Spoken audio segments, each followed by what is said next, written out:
Going on YouTube, and welcome back to my channel, JoJo Speaks. Thank you all so much for joining me for this being my review for RuPaul's Drag Race All Stars 11, episode 11. So we're in the final week of semifinals. A couple things I want y'all to do before we get started. Be sure to subscribe to my channel. Press that big white subscribe button. It is free and easy to do. It takes less than a second to mash that thing, so go ahead and mash it for a brother. Also, be sure to leave a thumbs up for this video. Let me know you're enjoying the content I'm putting out on my channel. Be sure to leave a comment. Let me know your thoughts on the episode. Do you agree with the winner? Do you agree with who survived the lip sync? Who do you think is going to win the whole kit and caboodle? I already have my opinion, and I'm going to share that with you a little bit later. Also, be sure to press the notification bell so you're notified every time I post a new video. And last but certainly not least, be sure to share JoJo Speaks with all your family, friends, and loved ones. Let everybody know JoJo Speaks is out here in these YouTube streets. So the final challenge, the final maxi challenge for the semifinals is going to be a talent show. So I'm assuming, I can only assume since the next episode is the finale, that we won't have a snatch game for this particular season of RuPaul's Drag Race, which is quite shocking to me. This is the first season of RuPaul's Drag Race besides season 1 that there's been no snatch game. I'm surprised that a lot more people aren't pointing that out, but you know, it is what it is. But anyway, so let's get to these talent show performances, shall we? So first up, we have Dawn. So Dawn does a song that is highlighting her ears. She says she's this regular girl, but everyone keeps talking about my ears, and she's got the, you know, Dawn is known for the elf ears. So,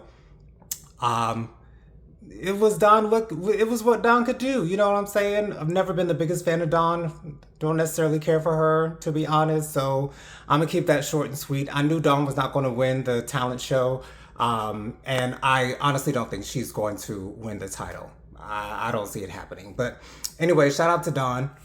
Let's move on to Akira C. Davenport. So Akira C. Davenport did a dance number with puppets. She had one of those contraptions where there was one puppet in front of her, one puppet behind her, and then she had these like railings or these long sticks on the side that would help to move the arms of the two puppets in front of her and behind her. And I don't know if the front puppet's mouth was supposed to be moving, because Michelle pointed that out during the critiques that, you know, it seemed like the puppet in front wasn't doing what it was supposed to do. I don't know exactly what it was that she was trying to do. However, I thought it was different.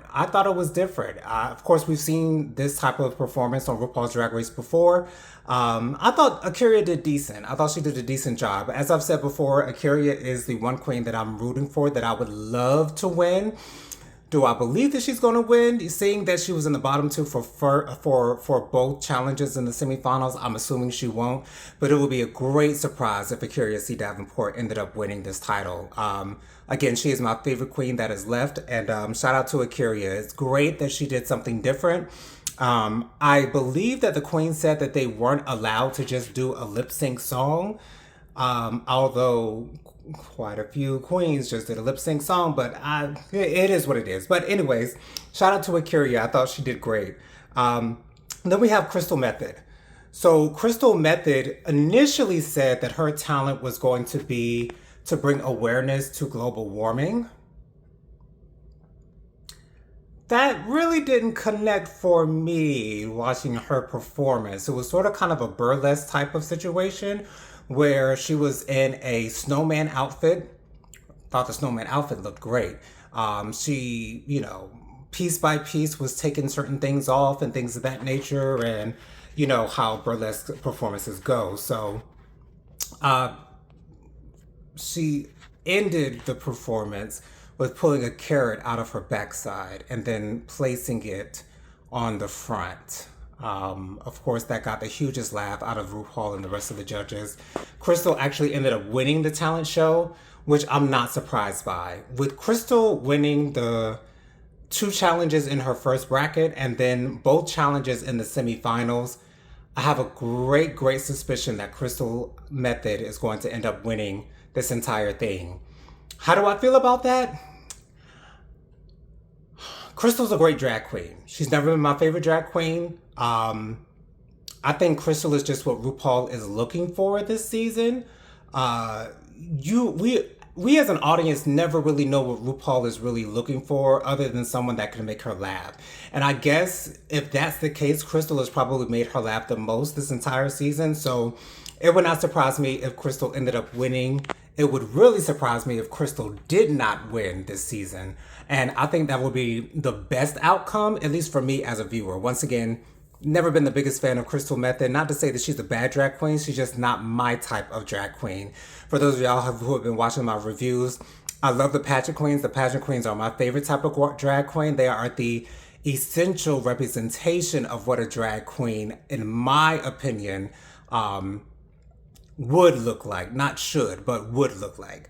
But you know, if you want to do drag whatever way you want to do, that's your prerogative. Do what you want to do, because you know there's a market out there for those types of drag queens. So shout out to Crystal Method. She keeps knocking everything out of the park, and I can't deny that. Next up, we have Silky Nutmeg Ganache. So Silky Nutmeg Ganache is doing a number as if she is a majorette. For those of you who watch Bring It on, I think it was Lifetime, if I'm not mistaken, or TLC, whatever the case might be, with the dancing dolls, he was doing those types of movements. And I thought Silky did amazing. I thought Silky did not look tired. Silky did not look like she was not able to do the moves as they were supposed to be done. So I was pleasantly surprised by Silky's performance. I thought she did a great job. And also, I have to point out, and this is honestly the only runway that I'm going to talk about because I honestly don't remember what the other runways looked like, but Silky had on this gold dress, this gold beaded dress with this huge wig. My favorite look that I've ever seen Silky in, period. And Silky has been bringing it, at least in the semifinals, as far as her runways were concerned. I didn't necessarily care for her one race doing her bracket, but the two runways that she's had, the first one with the all black, and then now this one with the gold beaded dress, Silky looks amazing. And Silky does drag very well. I mean, if you don't do drag well, you're not going to be on the show, but I've been very impressed with Silky this semifinal. So shout out to Silky. She did a great performance. She had for me, the best runway. I just love those wigs. Those wigs that look like they're about 5 or 6 packs of hair. Like it looked amazing. It really did look amazing. Next up, we have Jasmine Kennedy. So Jasmine Kennedy, as we know, she's very athletic, so she did a cheer routine. There was only one moment in the cheer routine where, you know, she was hoisted up into the air by her feet, and it looked like she wasn't going to stick the landing. No, not stick the landing, but stick the, you know, stick her actually going up into the air and staying there. Looked like she wobbled a little bit, but you know she still did great at the same time. She did a couple back handsprings, things of that nature, showing us her athleticism. So I thought that was great. I thought Jasmine did a pretty good job. I was a little bit surprised at her being emotional after Crystal Method was announced as the winner. She felt like, you know, it could have been her. Jasmine, I love you, girl, and you are gorgeous. You look beautiful in your transition. However, a cheer routine typically does not win a talent show at RuPaul's Drag Race, but I love Jasmine. I think she's a great drag queen. I love watching her. Once again, I think she's absolutely gorgeous, gorgeous. So shout out to Jasmine Kennedy. Next up, we have Sam Starr. So Sam Starr did a number. It was okay. I'm not surprised that she ended up in the bottom 3. I don't think anyone necessarily did that bad, other than Joey J, which we'll get to in a moment. But Sam did okay. I've never been the biggest fan of Sam's talent show numbers for her original season 17. Didn't necessarily care for that death drop that she did at the end of it. It looked a little cringy, a little bit to me. So, you know, it is what it is as far as Sam Starr is concerned. Once again, I wasn't surprised that she was in the bottom, but I really feel like Akira didn't have to be in the bottom. But let's move on to our final talent show performance. It was Joey J. Joey J was doing a dance number. I thought she looked a little bit stiff to me. Just a little bit stiff, like she was unsure of herself for some reason. And then when she was doing a backflip onto a podium of sorts or a platform, she didn't stick the landing. And that clearly, you know, threw her off. And the rest of the performance sort of kind of suffered because of it. So I actually thought Joey J deserved to be in the bottom rather than Akira, because Joey J was the only one that actually had something go wrong during her talent show. But the rated queen is what determines the bottom two queens, and I have a feeling that the girls really aren't feeling Akira like that. I don't understand why. I wish I had a better understanding of why, but you know, it is what it is. So, as I stated, Crystal Method ended up winning the talent show. Congratulations to her. Once again, I truly believe that Crystal Method is going to end up. Did I say Crystal Envy? I'm sorry. Crystal Method is going to end up winning this entire season. It will be deserved. You know, she's done probably the best out of all of the queens. She's won the most challenges out of all the queens now, so it is what it is. In the bottom two, we have Akira C. Davenport and Sam Starr.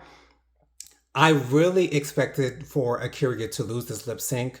As I stated in my review last week, I heard Nina Bonina Brown saying that Akira didn't necessarily enjoy her experience on All Stars 11.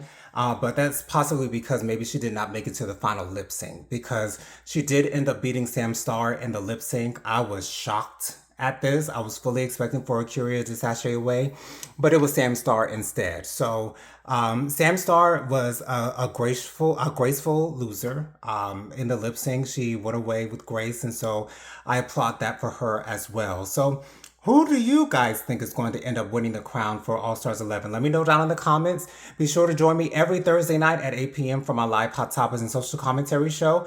I go live every Thursday night at 8 p.m. with my sister Prophetic Fire Reiki, as well as our friend Bianca Edwards. We always have a great time talking about the latest happenings and goings on in the world. So join us every Thursday night at 8 p.m. Thank y'all so much for clicking on the video. I'll see you on the next one. Peace out.